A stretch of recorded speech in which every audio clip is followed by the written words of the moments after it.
தாவேக்கா 234 தொகுதியில் போட்டிருக்கோம். அது முக்கியமாக திமுகவுக்கு எதிர்ப்பாக நாங்கள் செயல்படுவோம் சொல்லி தன் கருத்தை பதிவு செஞ்சோம். இதை பற்றி நிலைப்பாடு சரி, கருத்தை பதிவு செய்யிருக்காங்க. உங்களுடைய நிலைப்பாடு தெரியும் இல்லையா? தாவாக்கோட நிலைமை எந்த அளவுக்கு நாளுக்கு நாள் குறைந்து கொண்டே வருகிறது, கீழிறங்கி வருகிறது நம்ம எல்லாம் அறிவோம். வேட்பாளர் அவர்கள் தேடின கதை உங்களுக்கு தெரியும். ஆர்எஸ் முருகன் ஒருத்தர் எங்கள் கட்சியில் சீட்டு கேட்டார், கிடைக்கல. இன்றைக்கி தாவாக்கா வேட்பாளர். அதுபோல் நாராயணன் ஒருத்தர் நாங்கள் சீட்டு கேட்டார், அதிமுகவில் கிடைக்கல. இன்றைக்கி தாவாக்கா வேட்பாளர். ஆகவே தேடி தேடி பிடித்து வேட்பாளரை கொண்டு போகிறது அவருடைய நிலைமை என்னன்றது தெரியும். அவர் சொல்லிகிட்டே இருக்கட்டுங்க. தேர்தல் முடிஞ்சது அவர் உண்மை நிலைமை அறிவார். திராவிட முன்னேற்ற கழக தலைவர் அவர்கள் இந்த முறை திராவிட முன்னேற்ற கழக வேட்பாளராக திரு க கருணாநிதி அவர்களை அறிவித்துள்ளார்கள். இந்த முறை திமுக இந்த ஒரு தொகுதியிலே களத்தில் நிற்கிறது. வெற்றி நிச்சயமாக உறுதி செய்யப்பட்ட வெற்றி உறுதியாக இந்த கோயில்பட்டி தொகுதி இந்த முறை திராவிட முன்னேற்ற கழகம் வெல்லும் என்பதில் எந்த ஒரு ஐயப்பாடும் இல்லை என்று கூறிக்கொள்ள விரும்புகிறேன். நம்முடைய மதசார்பற்ற முற்போக்கு கூட்டணி கட்சி நிர்வாகிகளும் எல்லாருமே நம்ம ஒத்துமையாக களத்தில் நம்ம பணி செய்து வருகிறோம் என்பதையும் கூறிக்கொள்ள விரும்புகிறேன்.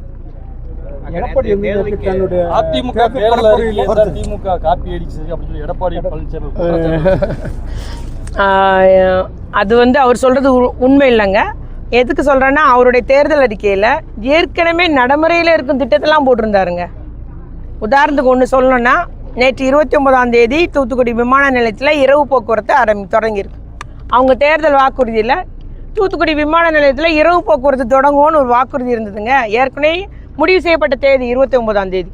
அதே மாதிரி புதிய ஈசிஆர் கிழக்கு கடற்கரை சாலை வழித்தடம் ஒன்று உருவாக்கப்பட்டுள்ளது. அது நம்முடைய பாராளுமன்ற உறுப்பினர் எம்பி அவருடைய முயற்சினால் இந்த விமான நிலையம் இன்றைக்கி திறந்ததும் அப்படி தான், எம்பி அக்கா தான். இந்த ஈசிஆர் வழித்தடமும் புதுசாக ஒன்று திருச்செந்தூரை டச் பண்ணி கன்னியாகுமரி வரைக்கும் புது வழித்தடம் ஒன்று உருவாக்கி வர்றாங்க. அது தேர்தல் அறிக்கையில் இருக்குதுங்க, புதிய வழித்தடம் ஒன்று உருவாக்கப்படும். இதே மாதிரி நம்முடைய செயல்பாட்டில் இருக்கிற தேர்தல் அறிக்கை எல்லாமே அவங்க தெரியாமல் யாரோ ப்ரிப்பேர் பண்ணது அப்படின்னு நாங்கள் நினச்சிக்கிட்டோம். அப்படி தான் இருக்குது. கிட்டத்தட்ட 12 ஐட்டத்துக்கு மேலே நான் எழுதி வச்சுருந்தேன். இந்த முழு தேர்தல் அறிக்கை அவங்க தேர்தலை நான் படிக்கலை. ஆனால் நம்முடைய தேர்தலை இதுவரைக்கும் தமிழ்நாட்டு வரலாற்றிலேயே திராவிட முன்னேற்ற கழக தேர்தல் அறிக்கை தான் கதாநாயகமும் கதாநாயகியும் இருக்கும். இன்றைக்கி நம்முடைய முதலமைச்சர் சூப்பர் ஸ்டார்னு சொல்லியிருக்காரு. வேறு எந்த கட்சியோட தேர்தல் அறிக்கை யாரும் நம்புறது கிடையாது. ஏடிஎம்காரில் எங்கள் தேர்தல் அறிக்கை வச்சு தான் தேர்தல் இருக்குது, இன்னும் செய்யலை எங்களை கேள்வி கேட்டுட்டு இருப்பாங்க. அதுதான் ஒரு நடைமுறை. அதைத்தான் மக்கள் திமுக தேர்தல் அறிக்கை தான் நம்புவார்கள்.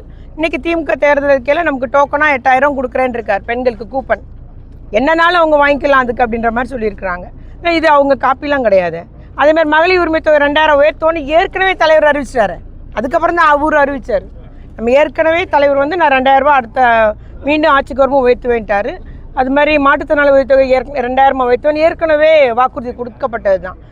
நம்ம சிபிஎம்லாம் பேசும்போது வாக்குறுதி கொடுத்த அடுத்த முறை வரும்போது செய்வேன்ற வாக்குறுதி கொடுக்கப்பட்டது தான். அதனால் எங்களுடைய தேர்தல் அறிக்கை பொறுத்த வரைக்கும் தேர்தல் குழு கிட்டத்தட்ட 1 மாதமாக திட்டமிட்டு நல்ல முறையில் வடிவமைக்கப்பட்டுள்ளது. எல்லாமே செயல்படுத்தக்கூடிய திட்டங்களாக, மக்களுடைய நலன் பயக்கும் திட்டங்களாக, அதில் வளர்ச்சி திட்டங்களும் இருக்குது, பொருளாதார வளர்ச்சி திட்டங்களும் இருக்குது, பெண்களுக்கான திட்டங்களும் இருக்குது, ஏழை எளிய நடுத்தர மக்கள் பயன்பெறக்கூடிய திட்டங்களும் இருக்குது. அதாவது இப்போ மார்க்கெட் பரிசையில் கொஞ்சம் அதிருப்தியாக இருக்காங்கன்னு சொல்லி ஒரு பேச்சு இருந்தால் இப்போ நீங்கள் மார்க்கெட்டை கேட்டிருக்கீங்க. உங்களுக்கு ஆதரவு எப்படி சொல்லியிருக்காங்க? நான் ஆதரவு தரேன்னு சொல்லியிருக்காங்க. அந்த அதிருப்தின்றது எதிர்கட்சியினுடைய பொய் பிரச்சாரம். கருணான் என்ற அவர் வந்துருமோ பேருன்றதுக்காக முன்னமே எதிர்கட்சி வேட்பாளர் இருக்கக்கூடியவங்க செய்த பொய் பிரச்சாரம். ஏன்னா நம்ம அன்றைக்கி மார்க்கெட் திறப்பு விழாக்கும் நம்ம ஒன்றிய எல்லாரும் தான் வந்திருந்தோம். இந்த மார்க்கெட் அமையிறதுக்கு திராவிட முன்னேற்ற கழக ஆட்சி, நானாக இருந்தாலும் எல்லாருமே, அப்பா அண்ணன் எல்லாம், நாங்கள் சேர்மன் எல்லாம் முழு ஒத்துழைப்பு தான் இன்றைக்கி இந்த மார்க்கெட் இங்கே உருவாகி வருது.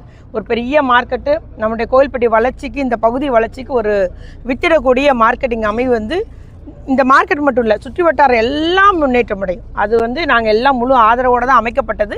அவர்களுடைய எதிர்கட்சியினுடைய பொய் பிரச்சாரம். அதனால் இன்றைக்கி அவங்க பார்க்க வந்தோம்.